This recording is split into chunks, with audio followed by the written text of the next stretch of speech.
Hello everybody, this is Dragonzilla1991 here, and today/tonight, depending on what time it is when you're watching this video, I'll be taking a look at some rather obscure Ice Age animal models from the company Wild Republic. Now these were originally released all the way back in 2006 for the Natural History Museum in London. Unfortunately, the backstory on this set seems to be rather obscure, but from what I can gather, my guess is that they were originally released as one set, and over time, you can only get them individually. However, either way, finding the complete set is really hard to come by, as I got both the mammoth and woolly rhino from everythingdinosaur.com and the Glyptodon, Megatherium and Smilodon eBay. There were also some unpainted versions, to which I did purchase many years ago back in late 2011, and did a video on, in case you thought that these figures looked familiar.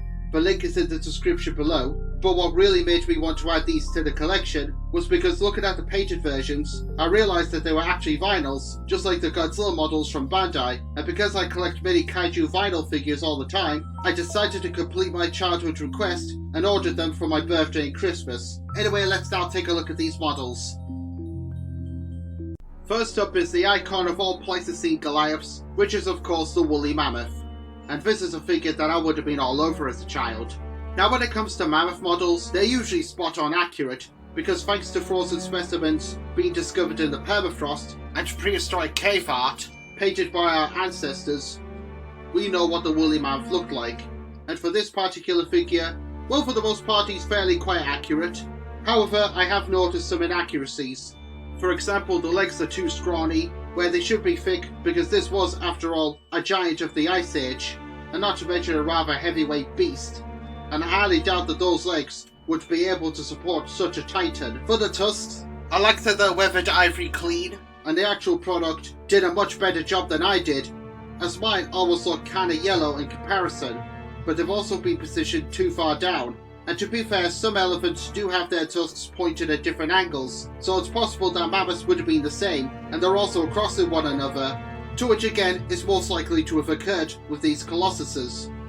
This mammoth model is quite unique compared to my other mammoth figures that I own in the collection, because he actually possesses stripes on his back, something that I don't think would have happened with these animals. However, something that was definitely possible, from what I have heard, and that would be the colour scheme, because they do say that mammoth hair was kinda like our hair. It could be either black, brown, ginger or grey, etc. and so on. And Wild Republic have painted their interpretation of the mammoth as being all mostly ginger, with bits of brown. Overall, I really do like their take on the woolly mammoth, and he's a fairly decent representation of this Ice Age Goliath. By the way, this figure reminds me of the woolly mammoths from the BBC Two 2013 series Ice Age Giants. Up next is the second most iconic Ice Age animal, and that would be Smilodon, the famous saber-toothed cat. But judging by the design of this particular model, this figure is pretty tiger looking, because despite the fact that there was no such thing as a saber-toothed tiger, some companies and manufacturers, mainly the low budget ones, still design and label Smilodon as a tiger, where really it was a cat. Now this model is actually my favourite out of the whole set. Well, it's between him and the woolly rhino, who we'll be looking at later, and Wild Republic's interpretation does look like a combination hybrid between the Smilodon from Sinbad and the Eye of the Tiger and the 2001 Channel 4 series Extinct. However, if you ask me, I would say that this portrayal of the cat bears a striking resemblance to the Charles Knight painting. Interestingly, in the original set, there were actually two saber-tooths. There was this one, and the second, which on first sight looked like the first, but the differences were that the tail was curved inwards, and the head was facing down rather than straight ahead. In fact, it was the saber-tooth that was used in the painted set. I'm not too sure on why there were two Smilodons placed in that original set. I would have gone for another animal, like maybe the dire wolf or perhaps the cave bear, but because these carnivores were social animals, it's nothing to moan about, and you could have one as male and the other female. Unfortunately, this figure lacks the teeth that would have been seen between the sabres, and he looks to be mainly gums. But that's because Wild Republic doesn't have the same budget as, say, Safari or Collector. However, luckily, he still possesses the sabres, which look just as awesome as ever, and are the highlight of the model.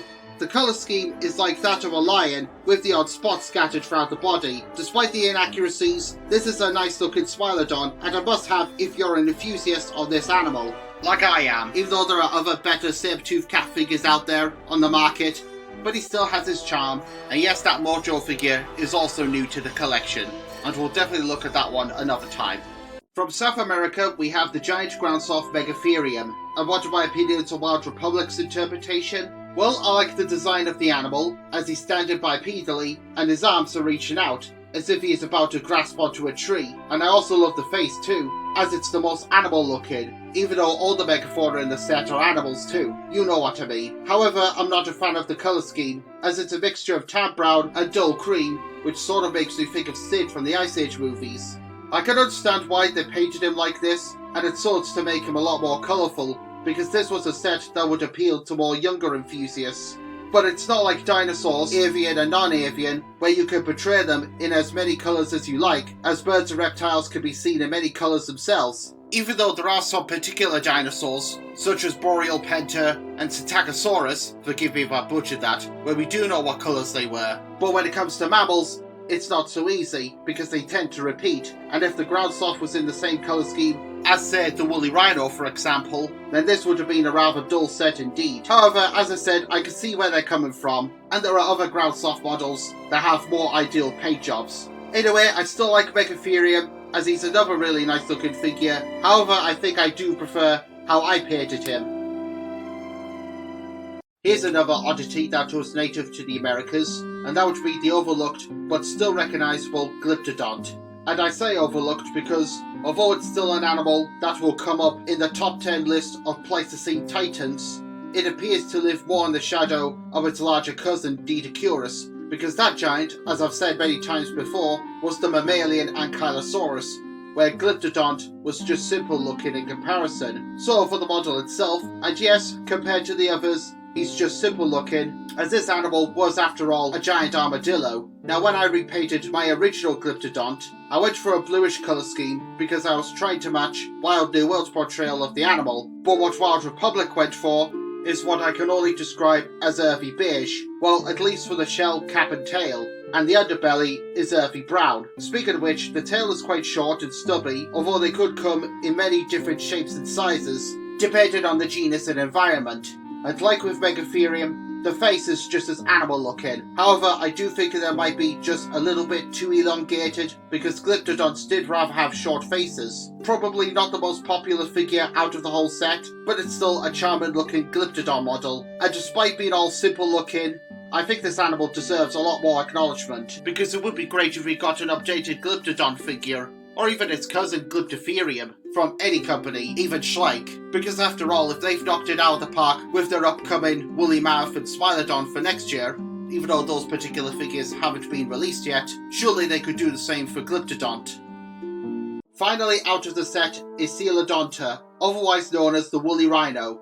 And as mentioned earlier, this, along with Smilodon, is one of the top favourites. The colour scheme is light brown, and the hair on the storage hub and tail are black. He isn't given a charge, and the pose shows him taking a stroll, minding his own business, because the woolly rhino doesn't always have to be portrayed as the short-tempered brute of the Ice Age, where they were after all animals at the end of the day, and only acted up when against a rival or a threat. Another thing that I like about him would be the horn, even though in life it would have been a lot thicker and not thin and fragile looking as seen on the model. Unfortunately, it too, like the safari rhino, is bent as well.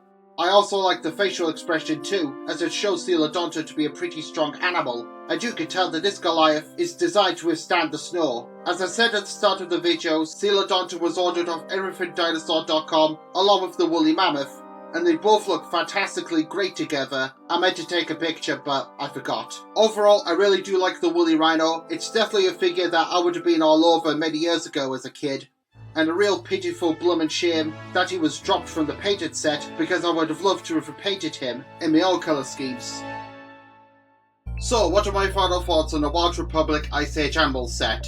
Well, I think it's a nice set, and will be very nostalgic to anyone who bought it many years ago from the Natural History Museum in London, or any other museum that's prehistoric themed, because I believe I remember seeing this set in the Dinosaur Owl Museum on the Isle of Wight, all the way back in mid-2008. If my memory serves me correctly, I took a picture of it, but that image has now become lost to the mists of time, sadly. This will not only be popular to young prehistoric fans, but it's also recommendable if you're an Ice Age enthusiast in general, like myself. But don't be put off in case you think you might be too old for these figures. They're still on the educational side, despite the inaccuracies, You see, unlike other companies such as Safari Limited and Collector, etc. and so on, that are big budget, Wild Republic I believe may actually be low budget, well at least judging by how these models were made. They're still around to this day, and while yes they still make animal figures, they tend to mostly focus on plushies. Finding a complete set is extremely difficult, and as I said earlier, you could get them individually, but they themselves only turn up every once in a while, now and then in a blue moon, so again they're just as rare themselves.